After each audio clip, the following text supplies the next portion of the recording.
This video was brought to you by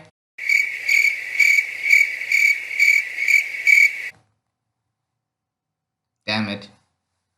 The Legend of Korra, the sequel to Avatar The Last Airbender that was either a great and mature follow-up to one of the greatest cartoons ever or a terrible waste of time that has no idea what it's doing and should be burned at the stake for its crimes.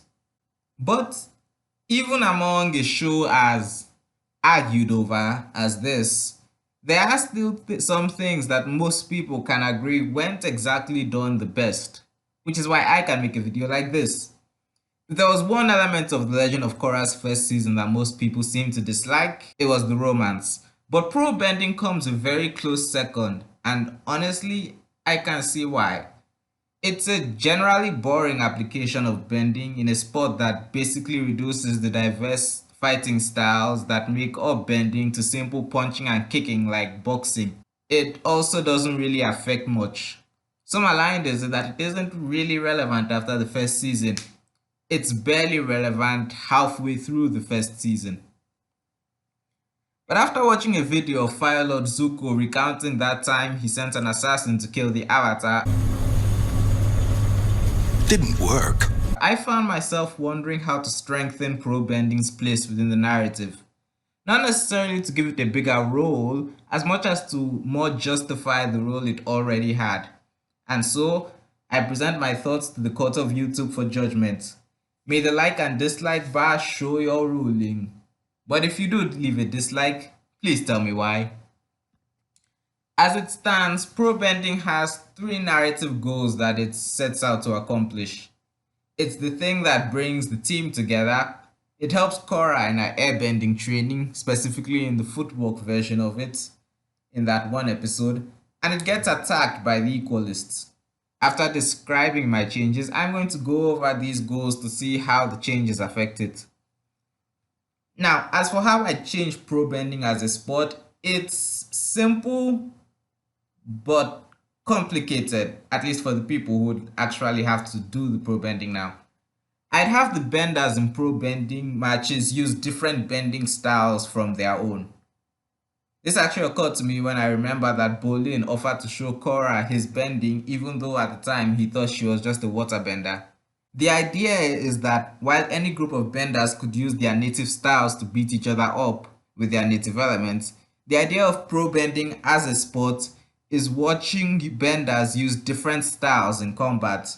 After all, pro bending is entertainment, and that would be a very entertaining thing to see both in universe and out. The concept of taking different styles and using them in your own bending has been seen before. Iroh famously figured out how to redirect lightning by observing waterbenders. Waterbenders deal with the flow of energy. A waterbender lets their defense become their offense. I learned a way to do this with lightning. Just imagine a waterbender using an earth-bending move to lift an impromptu wall of water in front of them, or a firebender using waterbending techniques to manipulate fire.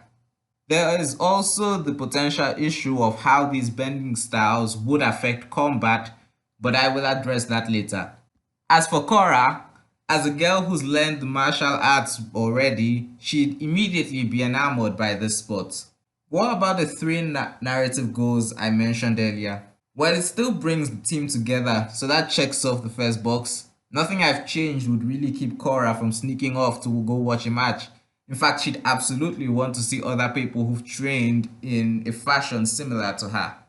Next is the matter of Korra learning the airbending footwork. The problem with this scene is that Korra kind of just gets how to do it while she's on the defensive after failing to do so using the traditional method.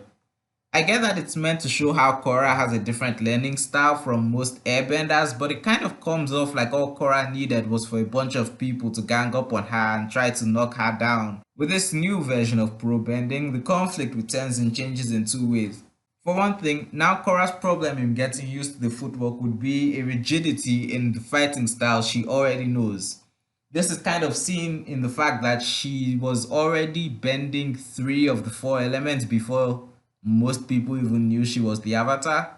She has a rigidity in using one bending style for one element and the 3 bending styles she's already familiar with. So it could be a way to limit her initial success as a pro bender for not being entertaining.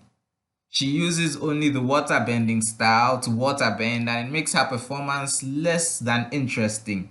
But having to learn how to use the different styles in bending different elements than what she initially learned them for could loosen her up to the point where she starts unconsciously using airbending moves she learned with Tenzin without realizing. And as for Tenzin's dislike for pro bending, it's now more focused on the idea of people altering their traditional styles for, as he sees it, entertainment. As one of the only four airbenders in the world, three of whom are his kids, he'd have quite the negative view of this.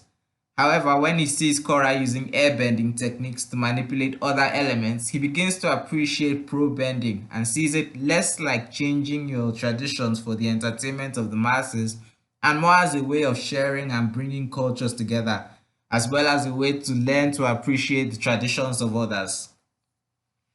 And finally, Amon's attack.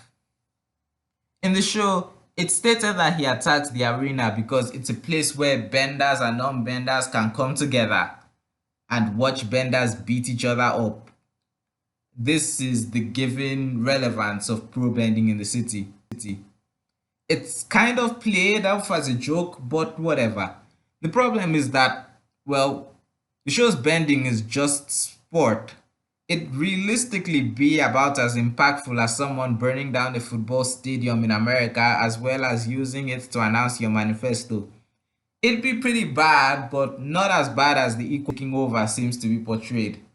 Frankly, it seems like if there had been a bigger, more public arena, he'd have gone there instead. So how does my version change this? Well, I'll get to that after I describe exactly what happens. Against the Equalists, this is where pro bending is really put to the test in combat, as pro benders have to try to use their techniques to deter the invasion. However, the Water Wombats, I don't remember what the team is called. The Wombats are cheaters and never really got pro bending, and so they lose. And why does Amon do this? Simple. With pro bending going from professional boxing with bending to a way of integrating different bending styles and traditions in a public setting, it is now more of a symbolic representation of the peace in Republic City. After 100 years of war between benders, they can now get together and watch benders learn each other's styles. Plus, its symbolism is less of an informed attribute the viewers are told about after the Equalist attack, as we got to see Tenzin learn to appreciate it several episodes earlier. A symbol Amon crushes. Amon sends two messages with this. First of all, he shows non-benders that defeating benders is possible by defeating what are essentially combined benders in combat to galvanize his men. And secondly, he declares to the benders that their unity will not stop his equalization. Now, I'm not looking to rewrite the entire story, so I'm going to have to stop there. But I want to make something clear about Amon's victory. The true value of my version of pro bending is not in its power or combat application, though there are some times when it can be used in combat. The true power is in the level of understanding that it brings between the different types of benders. In pitched combat, a waterbender isn't really going to be using fire bending techniques, but learning those techniques can bring a deeper level of understanding between the two groups. Pro bending may seem like a mindless fighting sport, but it's more of an art form. So while Amon did beat the pro bending techniques in a fight, that doesn't undermine the actual value of pro bending. Plus, those guys were cheaters anyway. Please leave a like if you enjoyed the video and a comment telling me your own thoughts. Also, please subscribe if you'd like more content like this. Link to my Twitter in the description. And thank you.